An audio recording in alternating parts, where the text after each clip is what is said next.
Hello and welcome to the Auto Limits, where we are continuing our quest in order to gain a fuller understanding of the works of Samuel Fuller. I am your host, Craig Ennis, and with me as always is my co-host, Rob. Hi, Rob. Hello, Craig. How are you today?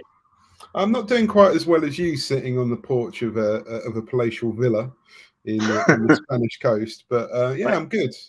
Yeah, but that's coming with for YouTube viewers. It's coming with me squinting at the camera, which I'm not super keen on, but we'll live. I like the So, pots what are on we the wall. watching? Sorry, I like the pots on the wall. it's a nice touch, isn't it? Yeah. It's a nice Anyway, touch. What are we yeah. watching this week?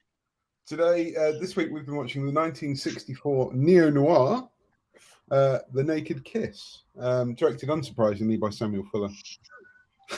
Directed. It's a directed, written, and produced job, isn't it?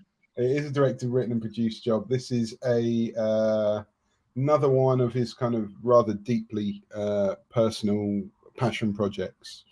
And you can, I mean, part of that's sort of given away by the subject matter and the time, I guess, really. It's the sort of thing that not a lot of people would want to touch in 1964, I don't think. Why don't you start talking us through it, and I'll go through some of the background that I came up with in the autobiography. Yeah, sure. So it's very, very simple in terms of the plot. It's a plot that can be summed up probably in a couple of paragraphs. It's basically Constance Towers, who is the kind of long-suffering wife of a guy who puts himself in the mental house in a shop corridor. She's the lead in this one, and she is the film. The film's got. Well, I won't editorialize too much right now. It's got a really good opening, but I'll just say it starts with her beating up a pimp and kind of leaving town. She's a prostitute. She beats up her pimp. She leaves town. We cut to a couple of years later, and she's now trying to kind of go straight, living in American suburbia, living this kind of ideal life where she's kind of on the surface an ideal life where, it's just like young, blonde, white girls skipping and, babies in carriages who need their milk bottles sort of put in their mouths and things by a strange lady as she walks by. And she's kind of just living this, trying to live the kind of perfect kind of white bread American suburban existence. And she ends up there's a guy called Griff, unsurprisingly, in a recurring Fuller film theme. There's a guy called Griff who's he ticks a few Fuller man boxes. He's a former soldier.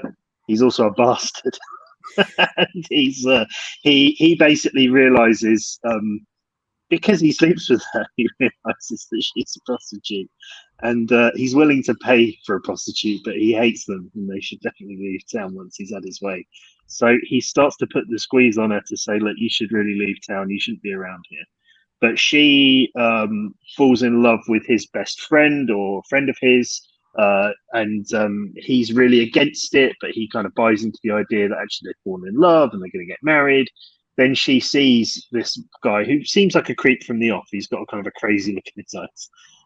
She then sees this veneer to his face, hasn't he? He's got that kind of yeah. Anyway, very strange actor. With a creepy stare. But he basically she's kind of settling into, okay, I've finally done it. I'm on the straight and narrow. I've got the approval of Griff to be with his friend. I'm going to marry this guy. Life, clean sailing now.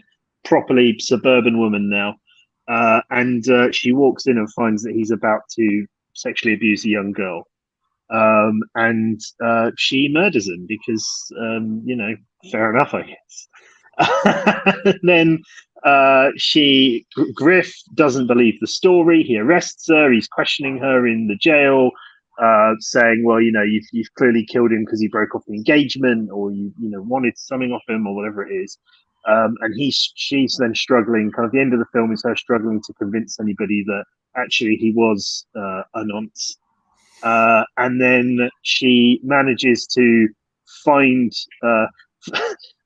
again, I don't know, spoilers too much during the description, but all of the kids in town, they play right outside the window of the jail cell, like in a little alley, which seems like the last place, if you're a parent, you'd want your kids just hanging out by like a proper, like, bars on the window, like jail cell alley. But anyway, that's where the kids play.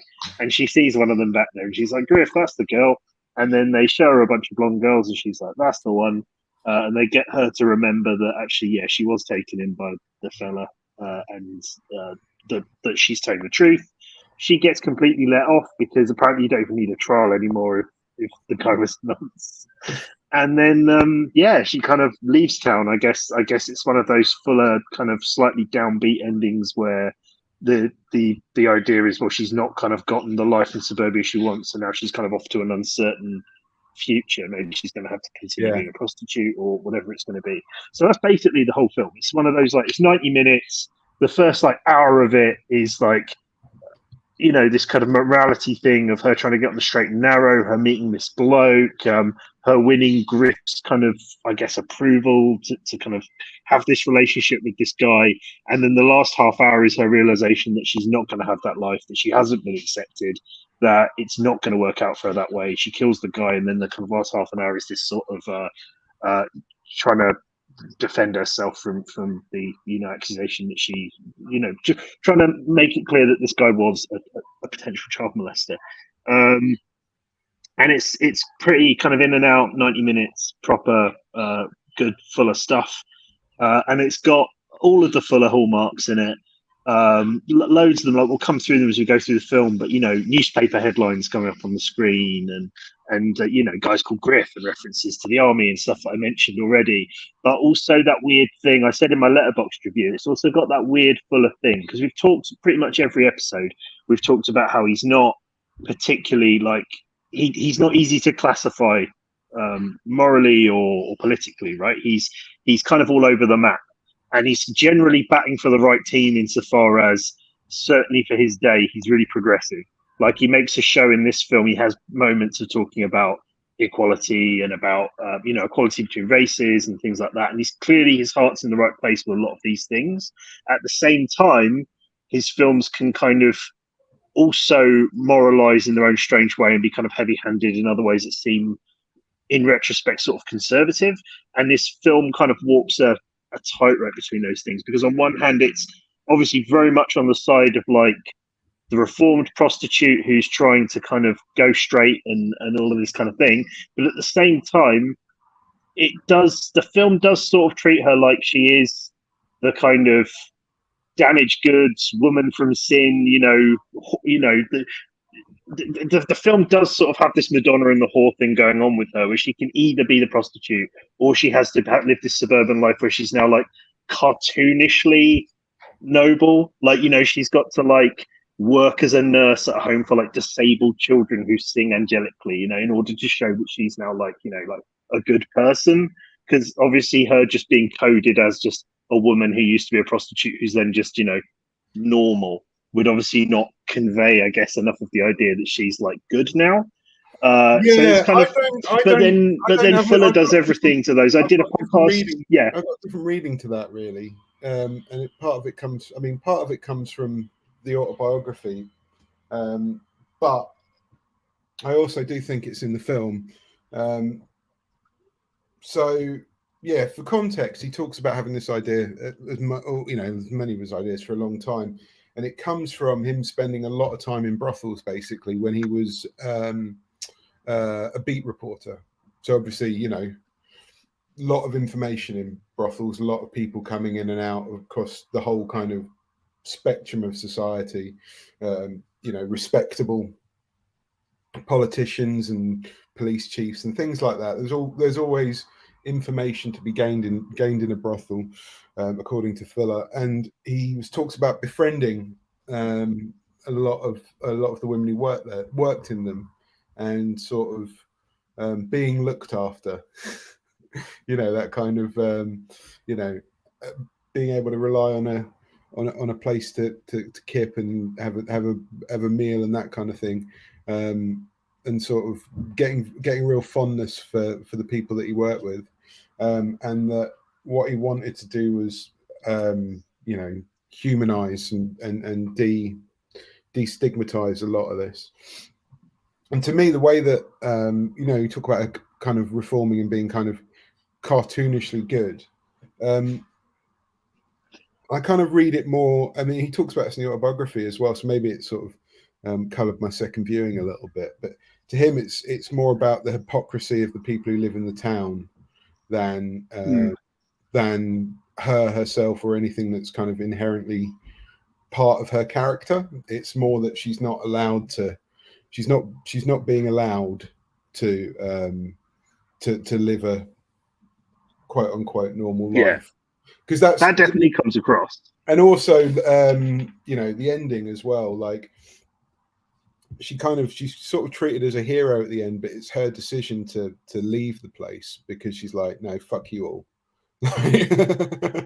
You know, you're all full of shit, I'm going elsewhere.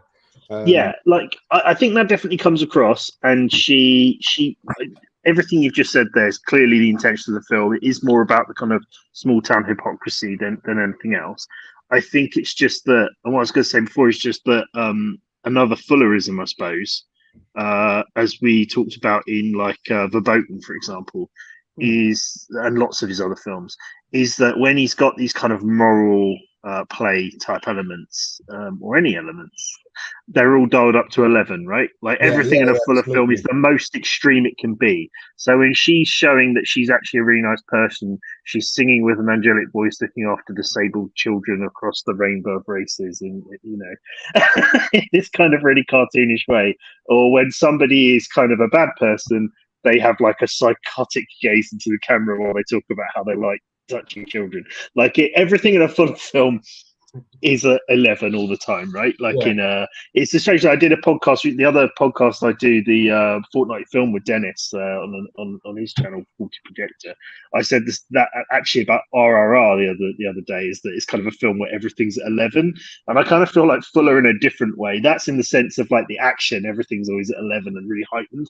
Fuller is the same, but in the context of a kind of a, you know, a black and white B movie noir sort of thing, right? Like it's all of the emotions are very heightened, all the reactions are very heightened, the morality is very heightened. People are either awful or they're really nobly good. There isn't really a lot of grey in what's going on in the film, which is fine. I'm not saying that's a criticism, apparently. I mean, when you look at Fuller, pictures of him, he looks kind of gruff and kind of prickly. You kind of, the way his films come across, you kind of imagine if you were sat next to him at a dinner or something, and he went off on a rant on something, you wouldn't be able to get a word in, for one thing, and he wouldn't be directly attacking you. He might not even be looking at you, but he would sort of be half shouting, and you'd feel quite uncomfortable, as if you'd done something wrong, even though he probably didn't mean to personally attack you. You would just go, "Oh, this is a bit much." You know, I don't think a polite, reserved British person would get on well next to the party. Is what I'm trying to say. I agree. I think there's a thing where we're sort of conditioned as, I mean, we've both kind of in various ways looked at film academically, for instance, and we're sort of conditioned to applaud, certainly if you do any kind of film criticism or anything with film academically, you applaud subtlety, right? You're looking at kind of like, oh, that was very deft, that was very subtle, and that's always a good thing. Subtlety is always good, and then being really like on the nose is like always bad traditionally from that view. But the thing is, as we always see time and time again, things that are subtle do tend to be misunderstood by a wide audience. And I feel like Fuller is extremely passionate about the things he wants to talk about, which are often in the 40s, 50s, 60s when he's making these films, are often quite controversial subjects. And it always comes across to me that he's a man who really doesn't want to be misunderstood. He wants to make the point he's making, and he wants people to absolutely, wherever they've come from, whatever background they're from, whatever degree of education or whatever they're from, there's no way they're going to misunderstand the point of the film and the point he's making. And I think that's why he swings for the fences and things are so heightened, because it's like he wants to say, he doesn't want ambiguity, because he doesn't want anybody coming out of the film and being like, yeah, but actually she was wrong, and wasn't she, because she was morally grey in this or that way. It's like, no, this is the point I'm making. She is a good person, the society is hypocritical, the society is corrupt, the society is kind of seedy. And I think that's where it comes. I think that will rub some people up the wrong way with his films, but I think that's kind of his whole thing, isn't it? Yeah, he's forthright, isn't he? He's forthright, and he's emphatic, and he's superlative, and maybe there's no subtlety in the film, but there's quite often subtlety and nuance in the kind of arguments that he makes, and that's one of the reasons why he's so sort of politically tricky to pin down. So it's quite interesting the way that he'll kind of his like you say, he states himself in a very forthright way, and that the lack of subtlety is kind of one of his biggest strengths as a filmmaker, actually. I think you're right. I think that's, to bring up Verboten again. I think that's the reason Verboten comes to mind, but in particular, is because I think that was the episode where we really talked about this extensively. This idea that on the surface everything's really, really laid out, very clear, good and evil, black and white. This is my point. This is what's wrong with the world. But within that, he's clearly a man who has thought about quite complex issues and often is coming down on a fairly nuanced position on it. It's just that he then communicates that very, very like a sledgehammer, right? He just kind of comes down and absolutely whacks you with it. He's kind of, sometimes it's as if he's taken the first few steps on his own, and he's not waiting for anybody to catch up. Like, I've thought about all this stuff, and this is where I've landed, but I'm not necessarily going to go through everything that's taken me to get there. But yeah, let's talk about the film itself in a bit more detail. You've already mentioned the fantastic opening to the film. Yeah, the opening's probably the most dazzling, kind of strongest bit, right? Like it's really striking. It's got, like, I just wrote on my notes, like 60s energy ! Because it really does feel. What's that? It's a bit French New Wave, the opening. Yeah, definitely, for sure. And you get and it's interesting because obviously the French New Wave was so influenced by Fuller. It's difficult. Like, is that just because is it then feeding back on itself? Because it does feel like a Godard sort of opening, I guess. Yeah. But the camera all being sort of very, very mobile and angular and kind of shaky, and the kinetic energy of it, and the kind of the very energetic sort of 60s music behind it, and the startling imagery, like seeing the woman, and then it turns out she's like bald and everything, which is obviously in 1964 is a very jarring image. It's still kind of a jarring image today because we still don't really see women portrayed that way on film very often. So having her kind of wig come off and she's bald and she's beating this man, it's a really striking opening, right? Beating it really quite effectively. This sort of drunk out of it pimp, and she's hitting him and kicking him, and then she kind of takes the money from him, but very pointedly says that she's only taking the money that he owes her as well. She's not like robbing him or kind of anything like that. She's just really quite, and that means she kicks ass, doesn't she, basically? And it's a classic hero move as well, because like that's what like Clint Eastwood would do or something in a Western, right? Like the guy who stiffs him because he did the job, he's just the guy up and he's going to take the money he's owed and he's going to leave the rest. Like, that's the sort of classic thing, but he's subverting it with the fact that this is someone who morally we wouldn't judge as being the hero, but she's clearly acting like the hero in this case. She's the one who's been wronged. She's the one who's doing the kind of honorable thing in only taking the amount that she's owed and leaving the rest. It is a kind of a provocative and daring opening to the film, I think. Yeah, definitely. And she's, Constance Towers is really great in this. Really, really good. And right from the off, she's a real kind of she's a really engaging lead. We've talked about the way that a lot of these male leads can be a bit milquetoast, but she kind of, she takes this film by the scruff from the very first frame and sort of doesn't let it go throughout the whole thing. And it's a really, really good performance from her. Really good performance. And the fact that the male lead, if you like, is a bastard and not the hero of the piece as well, makes him a hell of a lot more interesting than you'd usually get from a Fuller film as well. What did you make of what's his name? The Griff. Yeah, Anthony Isley is his name. What did you make of that performance and that character? Yeah, I don't know. Typical to me, it was a very fuller leading man role.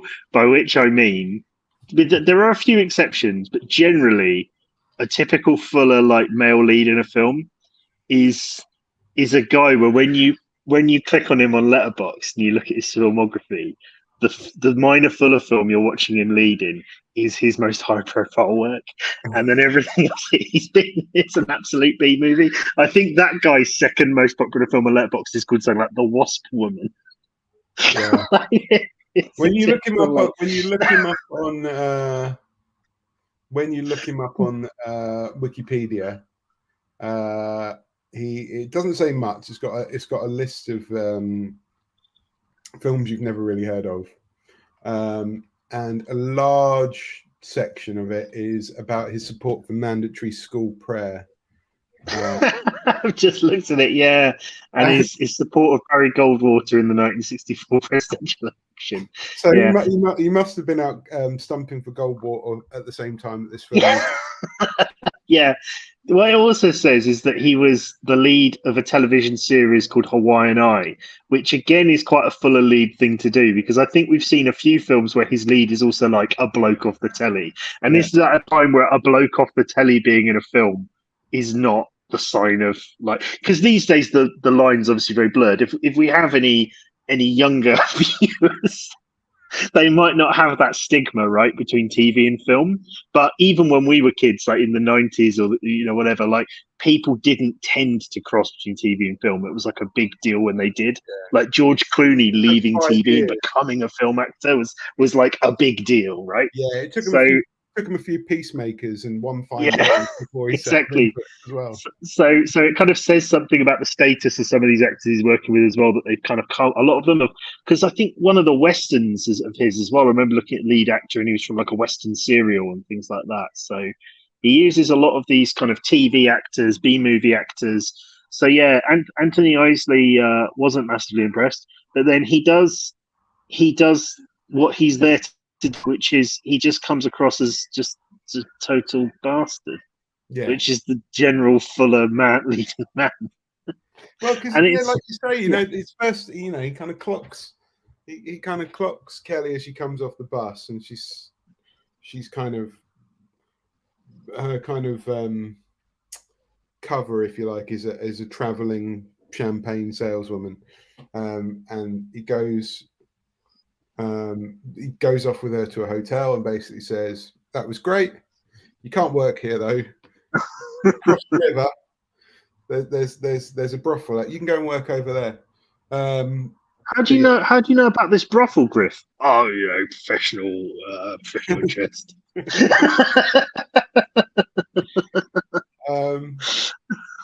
But she's like, "No, right, I'm done now," and goes to stay with a kindly old lady with a mannequin and seamstress.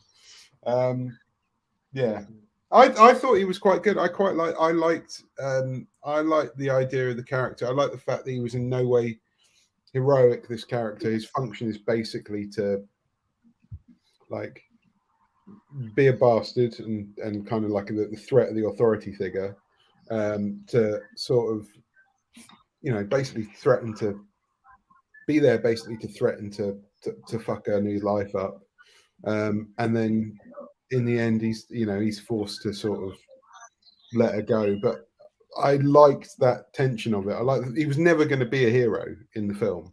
He's never like a sort of there's no real main antagonist, if you like. It's just kind of soft. It's just sort of the soft bigotry of the town that kind of sims underneath it always. Yeah. And I guess I liked him because he wasn't it wasn't just another bland bloke that I was supposed to root for. If you know what I mean.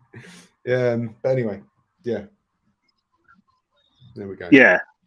The if you look at the Wasp Woman on Wikipedia, some of his other films, it's also known as the Bee Girl, which I find funny. that the two is. It's a Roger Corman film, and the poster is brilliant. The poster is like a big drawing of a wasp, but it's just got like a woman's face at the front of it, Amazing. like just kind of plastered on the front of the wasp.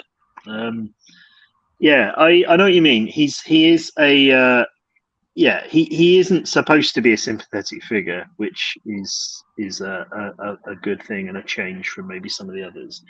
Then you got Michael Dante, who plays his friend, who Wikipedia says is a former professional minor league baseball player. So it doesn't have anything about his opinions on school prayer. Again, very extensive TV credits from the 50s. I mean, I don't think it's a really a Sam Fuller film unless one of the actors been at least sort of 10 episodes of Maverick or exactly. Exactly, yeah. Yeah. Anyway. Michael Dante was in a film in 2020 called Unbelievable, playing Michael Dante. What is this? Why would he be playing himself? He's not famous enough to be playing himself in a film. What's going on? I'm so intrigued. We're going down a rabbit hole, but Snoop Dogg. I'm going down a little bit of a rabbit hole.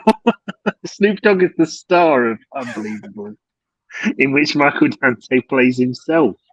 Very odd film. Michael Dorn, who's Worf from Star Trek, he's in Unbelievable as well. And so is Robert Picardo. We've really gone down a rabbit hole on this. I'll leave that for now. But yeah. Sorry. Yeah. I mean, I know we should really be doing our research beforehand. This is really poor practice. But there seems to be a lot of Star Trek. Walter Koenig. But then on top of that, we've got Michael Madsen, Robert Davi, Dina Meyer, Jeffrey Combs. I mean, I don't understand why this wasn't a bigger hit. I think we've got to do a special on that later after we finish Fuller. So we get what else have I got notes on here? Obviously, I think we talked about it in the Shot Corridor episode because I'd already sort of seen clips of this. You get that nice little Easter egg, don't you? Where she walks past the cinema and Shot Corridor or something, which is a nice touch. What else have I got in my notes here? Things I've mentioned already. I like that her jail cell at the end just looks directly onto the alley of the kids play. Yeah, very contrived, but it's very fun. Yeah, there's some bits and pieces where like one of the tools that isn't in Sam Fuller's toolkit, if you like, is working with children. There's some very strange child performances. I do like the bit at the end where she's seen the girl playing in the alleyway, and then they kind of bring in this kind of lineup of kids to help her try and find the right one that goes on longer than you'd expect it to. They go through about 10 different kids, but it's kind of played a bit like that the scene in the teen prom movie where they go to pick the outfit and they keep coming where it's just music in the background and she's just pointing at kids and you're like, no, not it's that just kid. music where we're sort of coming out of the changing room going, yeah, maybe, no, not quite, and then there's the wacky outfit, and then and it's a good sequence though. I did enjoy. I liked the fact that it played out in silence with not in silence, with the music, but we can't hear her, and we can kind of see her talking to Griff, but we can't hear what she's saying, and she's kind of all torn up about, oh no, it's not this kid, oh dear, and then she finds the right one at the end. I do have in my notes. I don't understand because Griff's not really on her side really at any point in the film, really. No, I don't know why he lets her shout at and kind of manhandle that girl so much. And she comes in. Yeah, he's like, okay, we'll talk to this little girl then. And then she's like, come on, don't you? Shaking her by the shoulders. You were there. She's like, come on. Like, that seems a bit, doesn't seem like. The whole thing kind of wraps up very, very quickly. I think I looked at it and at the running time, and there was about 4 minutes left to go. And they hadn't identified the right child yet. So the justice system seems to move very, very quickly in this small town. Like they identify the girl, and then they go, all right, we'll forget that you murdered him. That's fine. And then she's on the bus, and it's all very, very swift at the end, isn't it? It is, yeah. It is. It is that sort of swift wrap up that you get from a lot of older films, but also a lot of Fuller films in particular. There is like, I I'm think, done now and I'm out. Like, yeah, for sure. And without that sort of early Fuller career studio interference, where he'd have to bolt on something like, I don't know, getting married to Griff at the end or something. yeah, I was gonna say, yeah. I mean, we talked about this. We talked about this in. I think we talked about this with Shot Corridor as well. There's like this couple of films now where they seem to end the way he wants them to end. We've talked about his sort of compromised endings quite a bit in a lot of the films, like 40 Guns or China Gate, or a few of the other films where he's kind of been very kind of vocal in his autobiography about how he didn't like the interference and he didn't like the endings. Yeah. But it's much like Shot Corridor, seem to be films where he's really been able to sort of exercise that creative control and sort of be quite uncompromising in his own vision of these films as well. Yeah. And I think that's quite telling, actually, when you kind of think that we've gone through a few films now that have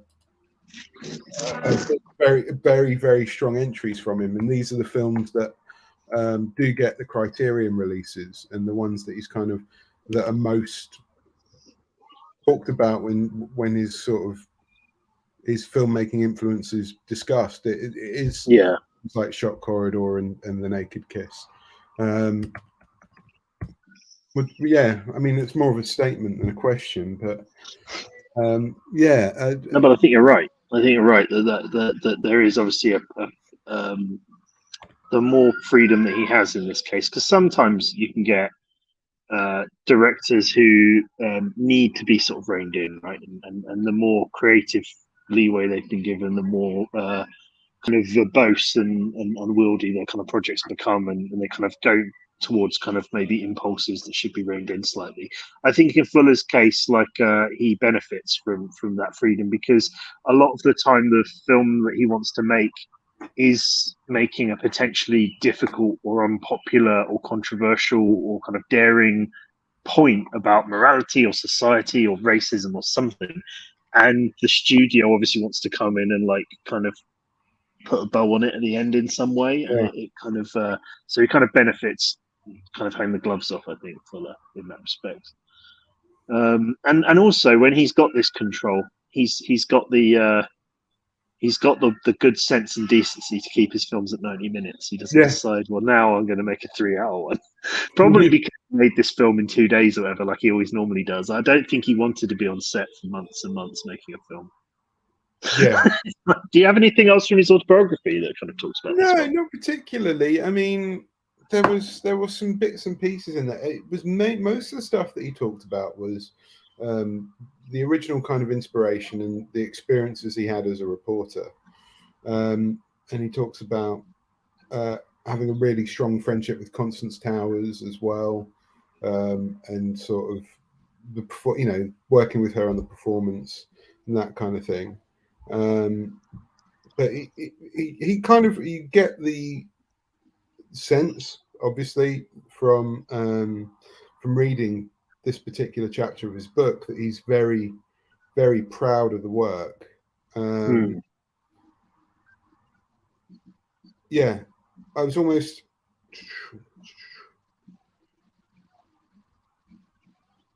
Yeah, he doesn't sort of go into the same. He doesn't go into the sort of same level of detail. He talks about the story much more than the stuff around it. There is a quote in here somewhere.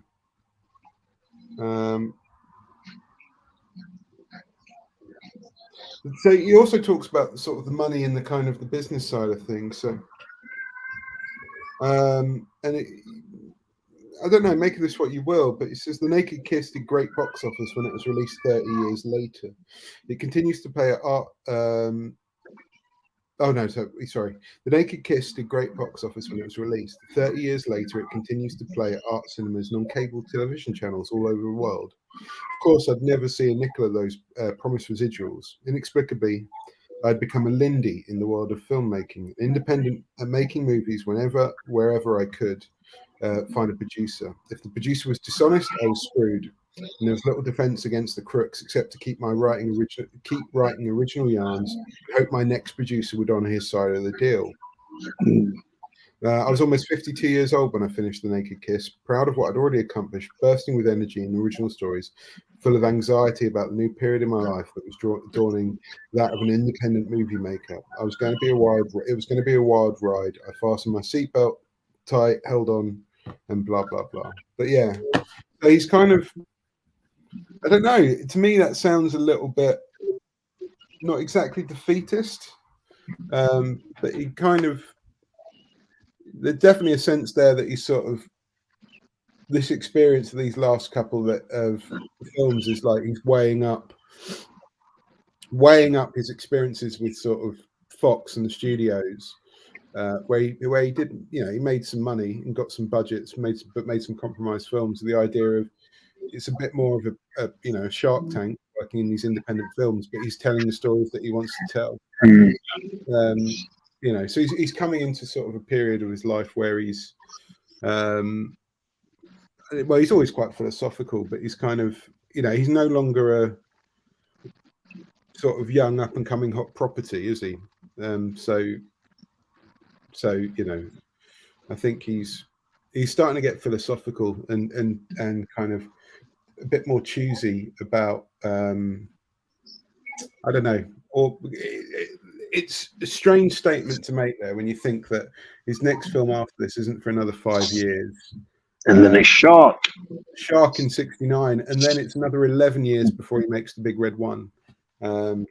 So he's about to come out of this experience and basically go into hibernation. Yeah, and considering how prolific he was at various other points, I remember there was one year we covered, was it 59, where he made like 3 films? But yeah, 57. 57 was it? Yeah. The year he made Ra the Arrow, wasn't it? Yeah, 57, he made 3 films. So he was always pretty prolific and very fast. Does it say anywhere in the book or whatever how long he was making this one? Because it's normally comically short, isn't it? I think it was another comically short one, yeah. It doesn't say specifically, no. Like I say, most of the stuff in here, I didn't really pull too many quotes because most of the stuff is going through the story and sort of explaining the story. And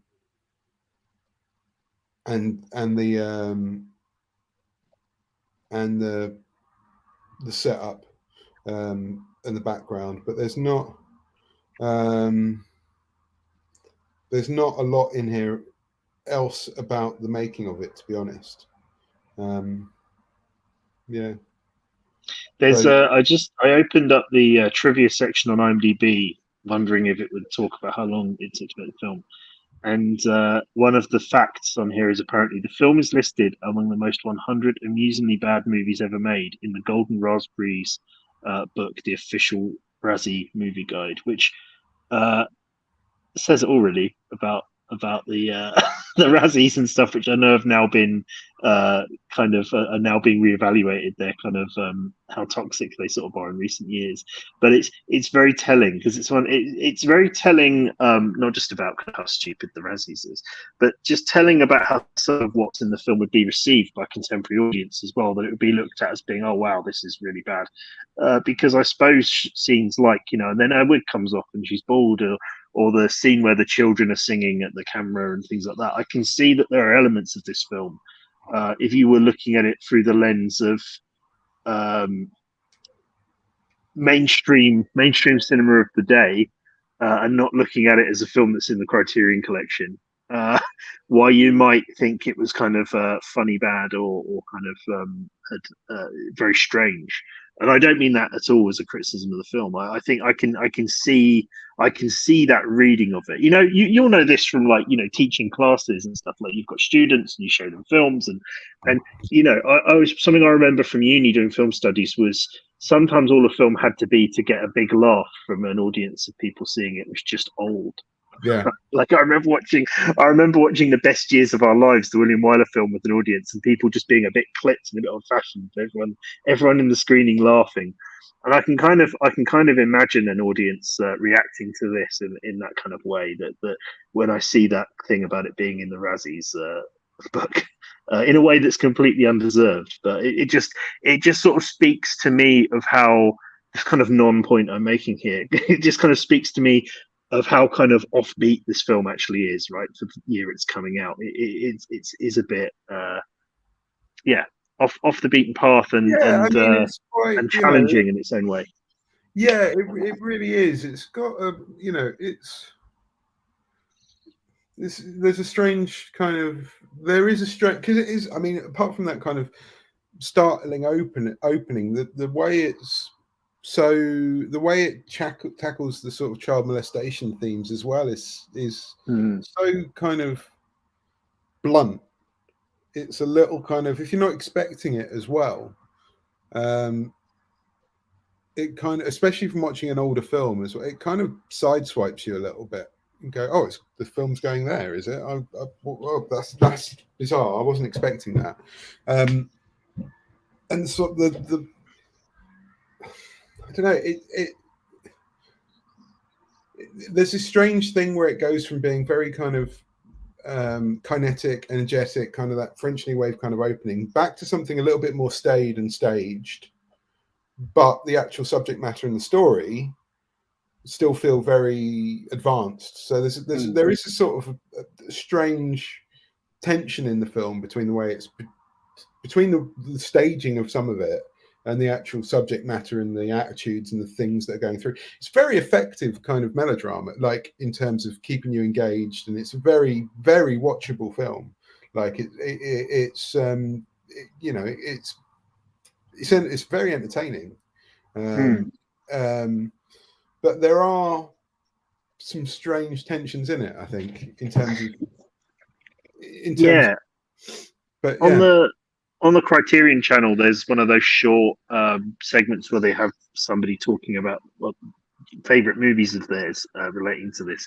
It's an American author called Megan Abbott has like a 4 or 5 minute clip talking about how she got introduced to Shock Corridor and what she likes about it, and she kind of compares it to David Lynch in a way where she says that, for example, the scene of Constance Towers singing with the children, how in the same way that you might with a David Lynch film, some people will watch that and find it funny, and some people watch it and they'll find it actually sad and they'll kind of cry because of the emotional, earnest thing with these children. Some people, there'll be a range of reactions, some of them quite contradictory, that the audience might have, and that he's kind of isn't necessarily telling you exactly how to feel in that moment. Which I thought was kind of an interesting read, because on one hand he's very. If you go down that route, you can draw some pretty quick and easy parallels with something like Blue Velvet, can't you? In that sort of the sort of the milieu and that kind of observation of American suburban life. And yeah, I mean, this film in particular isn't a million miles away if you kind of squint a little from Twin Peaks, is it? Like as a kind of in terms of the tensions inherent in kind of an American suburban setting, the kind of some of the weirdness of it, some of the it's even like what's his name? You imagine Grant filmed with some low-key lighting and a bit of Badalamenti on the soundtrack, and all of a sudden you've got one of those disturbing Lynchian characters who you can't quite identify why they disturb you, but they are clearly a wrong end. There is a little bit of that going on as well. Yeah, there is. It's quite an astute. I wish I'd been that astute to pick up on something like that. So yeah, all in all, this is another good one. If we're going to classify it, I've got a story here actually. Okay, yeah. So there was something. So this is kind of one of the things that he talks about as the inspiration. So one of my pals, Dottie, managed to move out of the brothel into a luxurious apartment on Manhattan's Upper East Side. My city editor sent me to interview Dottie about a crime story I was on. She was almost a prisoner in that swell place, kept on a tight leash by the well-to-do man who'd rescued her. She answered my questions, but she made me promises not to use her name in the story. It would be bad for a new life. I promised and kept my word. Dottie had a gorgeous smile. That's a bit apropos of nothing, but cut to 30 years later, I was meeting one of my lawyers for lunch at the Beverly Hilton Hotel. I arrived early, walked up to the bar and ordered a Bloody Mary. Yeah, of course he did. Somebody tapped me on the shoulder. I turned around and an elegant woman stood there smiling at me. I remember you, she said. Do you remember me? I looked at her lovely face and couldn't place it. I shook my head. Corner of 97th Street and Broadway, she said. I suddenly remembered Dottie, the girl who got out. I told my husband you had ethics, she said. Her dapper elderly husband walked over with their daughter, already a young woman. The husband was a well-known lawyer for the mob. The daughter looked exactly like her mother when I met her in her early 30s. We gibble-gabbled, and I was careful not to say the wrong thing. We said goodbye. She gave me the beautiful, mysterious smile before I turned and walked away. I don't know if that story is as happy as full of things it is, because it seems like she didn't really leave the crime well. Yeah. Yeah. Yeah. My story, and he talks about my story, would delve into the small-mindedness that thoughtlessly points its finger at sinners, fostering intolerance and hate. Yeah. Yeah, I mean, they could marry a mob lawyer and settle down and have a normal life. But yeah, it's interesting. It's interesting as well because so many of his early films, which were again his more independent ones, like was it Lippet films? Yeah, the Lippet films.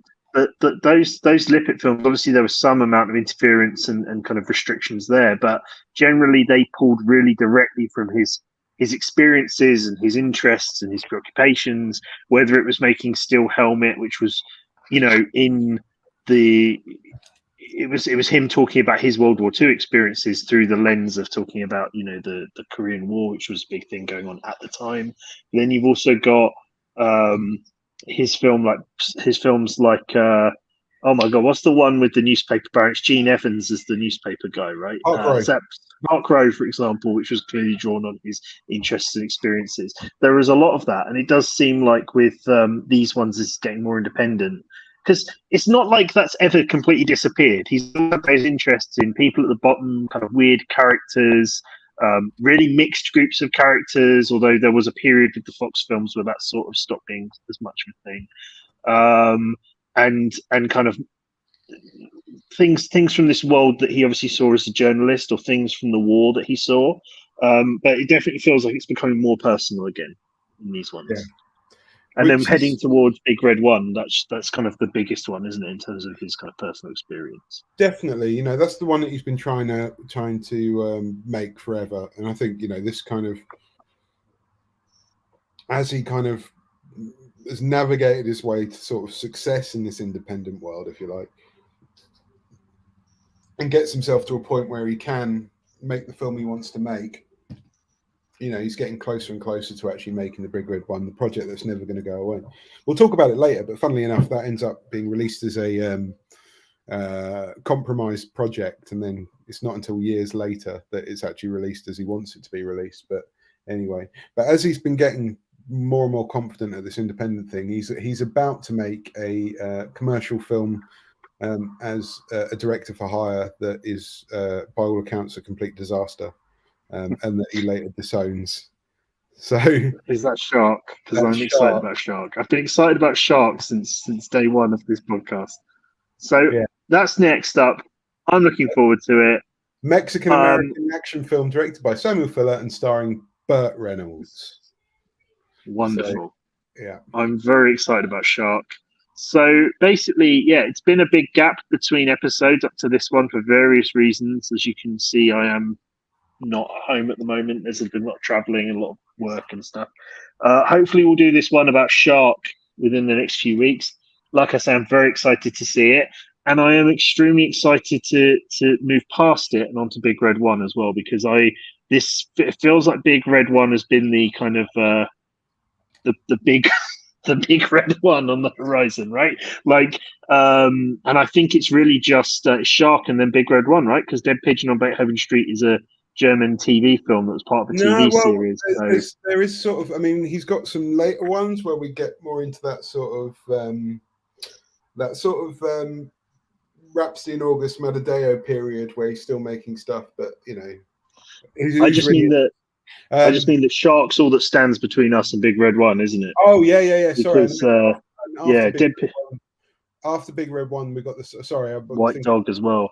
The Coda of White Dog, yeah, which is kind of the one that is also spoken about, and then a bunch of films that I mean, we'll see what they are really.